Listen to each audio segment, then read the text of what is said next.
up guys, and welcome back to my channel. My apologies for being MIA for the last week. I've just been having a hectic start of month. However, things have settled down now and we are back in business, back to the charts, back to making these pips. So without further ado, let's jump to the first instrument, the Great British Pound and the USD. So for this one, as we look on the daily, we are still on the strong uptrend. Alright, making higher highs and higher lows.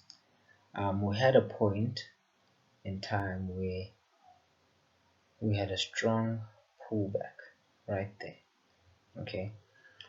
However, it seems now that that pullback has reached the key support levels and we are now going back up in the upward direction or bullish direction, making higher highs, higher lows.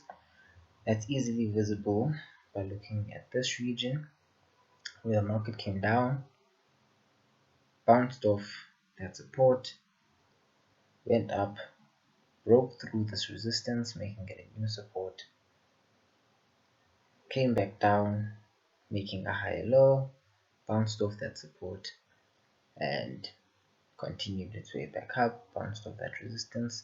Now it's coming back to the support. Okay, so what I'm anticipating this week is for the market to come down to the support, give us a bounce there, and continue its way back up, right? Or the market might probably gap up, give us a Sunday Monday gap, or just move upward, break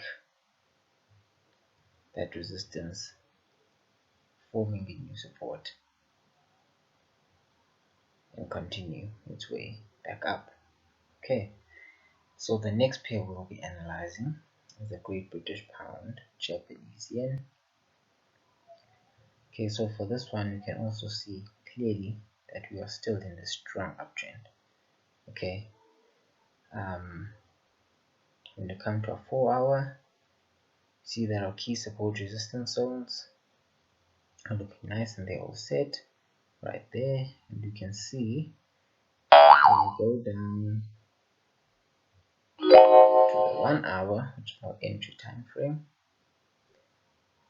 that the market is approaching the support. So what I'm just expecting to see is the market move down, hit the support, and continue making its way back up. Okay, alternatively the market could also gap up or move in the upward direction, break that resistance, come back down for the now new support, then continue making its way back up. Okay, so the next pair is the Great British Pound and New Zealand Dollar. This pair I'm in a trade in this one. Okay, in a trade in this one, I'm currently up about 6.5. okay, yeah, around about 6,000. We're in good profit there. Came in a bit late, as you guys can see, but we're still in profit. However, I forgot on Friday evening to actually stop breaking even on this trade, or taking out some partial profits, because I see it is at a resistance zone now. So should have taken out some partial profits and kind of let it run if it needs to come back down to kind of stop me or break even. But that's okay. Let's just hope that the market doesn't come all the way down to take my stop out. But what I am seeing is that we are in fact in an uptrend. Okay, so we were in this downtrend for quite a while. Market broke structure and started making higher highs and higher lows. Clearly there, higher highs and higher lows. Okay, so when you come to a 4-hour, You can see that this market bounced off this key support and it's now at this key resistance. So what might potentially happen, what I'm looking to see, is either, hopefully, for the market to break through, gap up and break through this resistance, forming a new higher low, bounce off that new support and continue its way back up, or the market could continue its way back down, hopefully not stop me out, hit that support and make its way back up. Okay, so that's what we're looking for the Great British Pound and New Zealand dollar. Okay, you don't need to complicate things. Like Forex market, guys, does the same thing every single day. Every single day. It just gives you different variations. That's why it's up to you to be disciplined, follow your strategy to the core, to the T. And that's how you become profitable in the market, you know. So if you just know what you're looking for, you stick to what you're looking for. You write yourself a set of rules or checkpoints before entering a trade, then you'll see a massive improvement in your trading.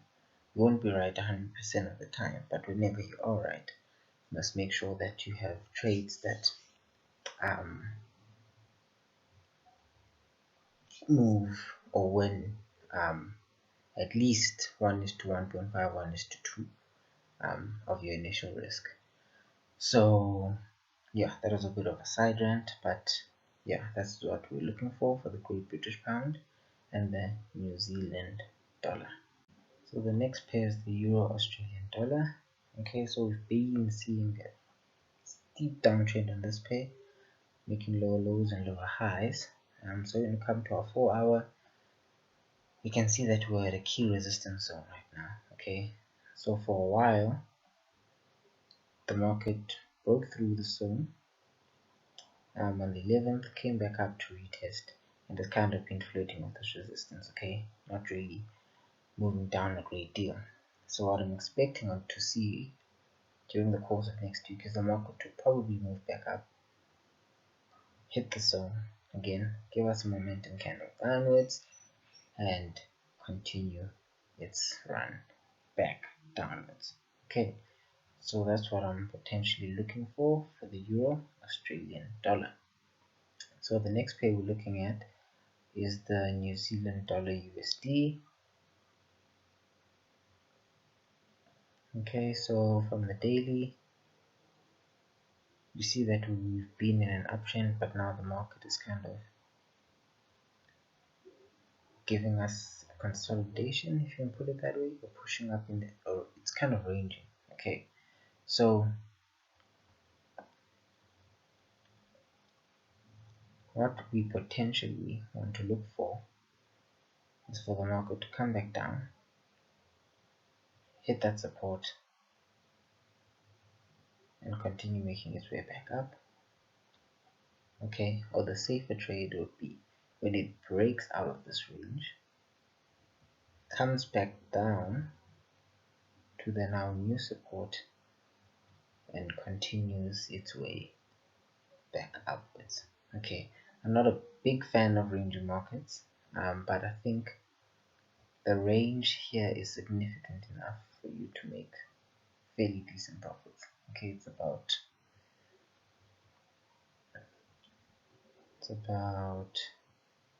170 pip range, so it's fairly, like, it's good enough for you to make decent profits. So if the market comes down to that support, you can come place your buy trade, obviously if it gives you the right setup, and then it can continue back upwards. And as I said, the better, safer trade would be if it breaks through the range, comes back down to hit that new support, and starts moving upward. Okay, so the last pair is the New Zealand dollar Japanese yen. So for this one, we've been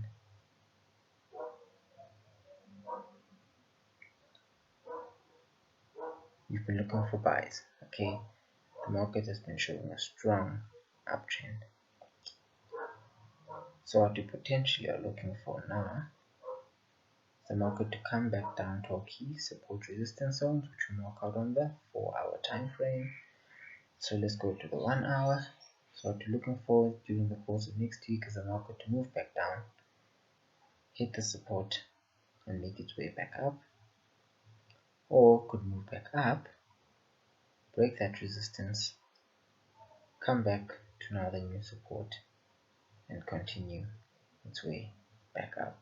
Okay, and if it happens to move even further, you can also wait for it to break through this resistance, come back down to the now new support and continue its way back up again. So those are the pairs that I'm looking for, or that look good for now. Obviously some developments might happen with other pairs during the course of the week, but that's up to you guys to look at as well, because I mean, this is a principle that I'm teaching of how to trade, and you can apply it to literally any pair. So if the pairs that I missed out and you have an analysis on kind of follow the same thing, firstly go to your daily, look at the trend. Are we in an uptrend or downtrend? Right, go to your 4-hour, you mark out your key support resistance zones, and then go to your 1 hour to see how close or far you are from these zones and where the market is, where the market is in respect to these zones. Okay, so you either trade at the break and retest of a support resistance zone, or at a retest of a support and resistance zone. So these are the pairs that we're looking at, and that will look good for now. And I'm hoping that this video was helpful. Please subscribe, guys. Please like if you enjoyed the content, and thank you for supporting. Thank you for watching. See you guys on the next one. Bye.